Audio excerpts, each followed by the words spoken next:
Hello നമസ്കാരം. രേണുസുതിയാണ്. രേണുസുതിയുടെ video ലീക്കായെന്ന് പറഞ്ഞ് ഒരുത്തൻ ഇട്ടിട്ടുണ്ട്.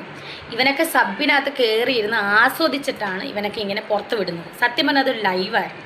സബിനകത്ത് ലൈവ് പോയതല്ല, ഞാൻ ആൾക്ക് പേഴ്സണലി ചാറ്റ് ചെയ്തോ വീഡിയോ കൊടുത്തോ അല്ല. ആദ്യം നിങ്ങൾ തെറ്റിദ്ധരിക്കരുത്. ഞാൻ ഇന്നലെ ഉച്ചയ്ക്ക് ലൈവ് പോയതാണ്, മനസ്സിലായി. ഒരുപാട് നാളായി ലൈവ് പോയിട്ട്, അങ്ങനെ ലൈവ് പോയതാണ് ഞാൻ.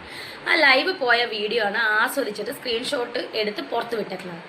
ഏതാണെങ്കിലും ഏത് നാറിയാണേലും, എടാ നാണം കെട്ട നാറികളെ, ഇതൊക്കെയാണോ നിൻ്റെ പരിപാടി? നാണമില്ലാത്ത നാറികളെ. എടാ എൻ്റെ ചുണ്ട് നിങ്ങൾ നോക്ക്, ഇത് കണ്ട, ഈ ചുണ്ട് പൊട്ടിയിരിക്കണം. കുറച്ച് ദിവസമായിട്ട് എന്തോ കാലാവസ്ഥയുടെ പ്രശ്നമാണെന്ന് തോന്നുന്നു, ചുണ്ടെല്ലാം പൊട്ടിയിരിക്കുകയാണ്. അപ്പം ഞാൻ അതാണ് ലൈവിൽ വന്ന് കാണിച്ചു തന്നത്, നിങ്ങളുടെ ഇങ്ങനെ കാണിച്ചു തന്നത്, മനസ്സിലായോ? നീ എന്താ ഓർത്ത ഞാൻ ഇനി ലൈവ് പോകത്തുള്ളൂ? സബിൽ ഞാൻ ഇനിയും ലൈവ് പോകും.